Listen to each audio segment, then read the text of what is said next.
आज हम छत्तीसगढ़ की पहली महिला सांसद रही मिनी माता के जीवन परिचय के बारे में जानेंगे। मिनी माता जी का जो जन्म है वो नवागांव, असम में हुआ था, जो कि 15 मार्च 1916 को हुआ। उनके पिताजी का नाम महंत बुधारी दास था और उनकी माता का नाम देवमती बाई था। मिनी माता का वास्तविक नाम जो है वो मीनाक्षी देवी था।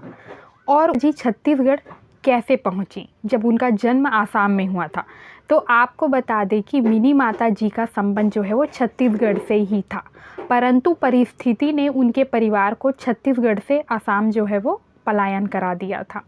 कहा जाता है कि अकाल के कारण वे राजा से रंक की स्थिति में आ गए। यह बात है सन 1897 से 1899 के बीच। इस समय छत्तीसगढ़ में प्रकृति ने अपना कहर जो है वो बरपाना शुरू किया था। तब इन 2 सालों में ऐसा सूखा पड़ा कि किसान जो है वो खाने के लिए मोहताज हो गए और लोगों का पलायन जो है वो एक शहर से दूसरे शहर होने लगा। ऐसी ही परिस्थिति जो है वो मिनी माता के परिवार में भी हुआ, जिसके कारण उन्हें पलायन करना पड़ा। का प्रारंभिक नाम मीनाक्षी था, जिसे लोग प्यार से मिनी के नाम से बुलाते थे। मिडिल स्कूल तक की पढ़ाई उन्होंने आसाम में ही प्राप्त की।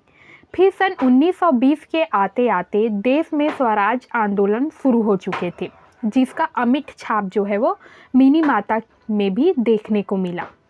उन्होंने बच्चा पार्टी के सदस्य के रूप में भी काम किया। गांधी जी द्वारा चलाए जाने वाले स्वदेशी अभियान में भी सम्मिलित हुई। इस अभियान से जुड़ने के बाद से ही मिनी माता जी ने स्वदेशी वस्त्र धारण करना शुरू किया। बात उस समय की है जब देश में सतनाम पंथ का प्रचार प्रसार चल रहा था। तब तत्कालीन धर्मगुरु आगमदास जी जो थे वे उसके प्रचार पर लगे हुए थे। तभी इसी कार्य के कारण वे आसाम प्रवास पर थे। तब वे मिनी माता के परिवार में ही रुके थे। तब आगमदास जी जो है वे निसंतान होने के कारण अपने परिवार और उत्तराधिकारी को लेकर चिंतित थे। तब उन्होंने यह बात जो है वो मिनी माता के परिवार के साथ साझा किया। तब देवमती जी ने संकेत समझकर 1932 में मिनी माता का विवाह जो है वो गुरु आगमदास जी से करवा दिया। इस प्रकार मिनी माता जो है वो पुनः आसाम से छत्तीसगढ़ पहुंच गई।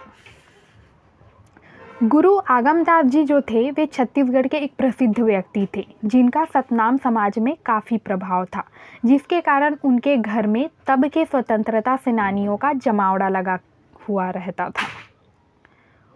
और इन स्वतंत्रता सेनानियों का प्रभाव जो है वो मिनी माता के स्वभाव में भी देखने को मिला। सन 1954 में गुरु आगमदास जी की मृत्यु के बाद कर्तव्य का सारा बोझ जो है वो मीनाक्षी देवी के कंधों पर आ गया, क्योंकि उस समय उनके बेटे विजय कुमार की उम्र काफ़ी कम थी, जो इस कर्तव्य को उठाने के लायक नहीं हुए थे। तब मीनाक्षी देवी ने अपने पारिवारिक दायित्वों का अच्छे से निर्वहन करने के साथ साथ सामाजिक दायित्वों का भी काफ़ी अच्छे से निर्वहन किया। सन 1955 के उपचुनाव में संयुक्त संसदीय क्षेत्र रायपुर, बिलासपुर और दुर्ग में अपना परचम लहराकर छत्तीसगढ़ की प्रथम महिला सांसद होने का गौरव उन्हें प्राप्त हुआ। गुरु आगमदास जी जो थे वे गुरु बाबा घासीदास जी के चौथे वंशज गुरु थे। उनका विवाह जो है वो मिनी माता से हुआ था, जिन्होंने अपना पूरा जीवन जो है वो विकास कार्य में समर्पित कर दिया। गुरु आगमदास जी की प्रेरणा से स्वाधीनता के आंदोलन और समाज सुधार और मानव उत्थानों के कार्यों में माँ मिनी माता ने बढ़ चढ़कर हिस्सा लिया। 1955 में उनके पति गुरु आगमदास की मृत्यु के बाद उपचुनाव में पहली लोकसभा के लिए चुनी गई। मिनी माता ने कांग्रेस पार्टी की सदस्यता ली और अपने पति के निर्वाचन क्षेत्र से चुनाव जो है वो लड़ा। इस चुनाव में मिनी माता को जीत हासिल हुई। फिर सन 1962 में उन्होंने मध्य प्रदेश राज्य में भारतीय राष्ट्रीय कांग्रेस पार्टी के लिए अनुसूचित जाति के आरक्षित निर्वाचन क्षेत्र से बलौदा बाजार में चुनाव लड़ा। मिनी माता ने प्रज्ञा सोशलिस्ट पार्टी के भारी उम्मीदवारों को भारी मतों से हराया। उस समय मिनी माता का वोटिंग प्रतिशत लगभग 52% से भी ज़्यादा था। उनके राजनीतिक सफ़र की अगर बात की जाए तो सन 1955 में उपचुनाव जीतकर सर्वप्रथम महिला सांसद बनने का गौरव प्राप्त हुआ। फिर सन 1957 में पुनः संयुक्त संसदीय क्षेत्र रायपुर, बिलासपुर और दुर्ग से जीतकर वे सांसद बने। फिर सन 1962 में बलौदाबाजार क्षेत्र से 52% ज़्यादा मतों से जीतकर दिल्ली में छत्तीसगढ़ का प्रतिनिधित्व किया। फिर सन 1967 में जांजगीर संसदीय क्षेत्र से पिछले बार से ज़्यादा मत प्रतिशत के साथ जीतकर सांसद में अपना दमदार प्रतिनिधित्व का लोहा मनवाया। मिनी माता ने सन 1971 के चुनाव में पुनः जांजगीर क्षेत्र से चुनाव जीतकर 5 बार चुनाव जीतने का तमगा हासिल किया। मिनी माता के सामाजिक कार्यों की अगर बात की जाए तो उन्होंने गांव के विकास और उत्थान में अपना अमूल्य योगदान दिया, जिनसे उनकी ख्याति जो है वो जन तक बढ़ सकी। उन्होंने मुख्य रूप से दहेज प्रथा, बाल विवाह के खिलाफ अपना अमूल्य योगदान दिया। साथ ही साथ उन्होंने शारीरिक रूप से विकलांग और गरीबों के विकास में मीनाक्षी देवी का योगदान जो है वो सर्वोपरि रहा। मिनी माता जी ने महिलाओं की शिक्षा को लेकर अनेक अभियान चलाए, जिससे कि महिलाओं को समाज में उनका हक मिल सके। महिलाओं के साथ साथ उनके बाल कल्याण के योगदान को भी सराहनीय माना जाता है। ग्रामीणों को स्वच्छता का संदेश, उनका सहयोग ग्रामीण के विकास के लिए अहम योगदान रहा। चूँकि उस समय हरिजन छात्रों को पढ़ाई के लिए दूसरे किसी जगह जाने पर रहने के लिए आश्रय देने के लिए कोई भी तैयार नहीं रहता था। इस बुराई को कम करने के लिए उन्होंने हरिजन छात्रावास के निर्माण में भी जोर दिया।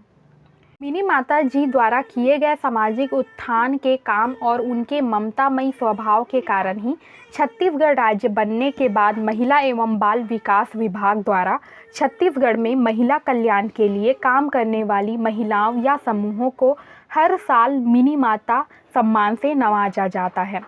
और साथ ही उनके नाम से रायपुर बस स्टैंड का जो नाम है वह उनके स्मृति में बनाया गया। साथ ही अनेक स्कूलों और कॉलेजों का भी निर्माण जो है वो किया गया।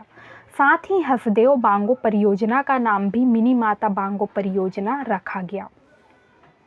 मिनी माता जब 1972 में दिल्ली प्रवास के दौरान हवाई जहाज़ की यात्रा कर रही थी, तभी दुर्घटना के कारण 11 अगस्त 1972 को उनका निधन हो गया।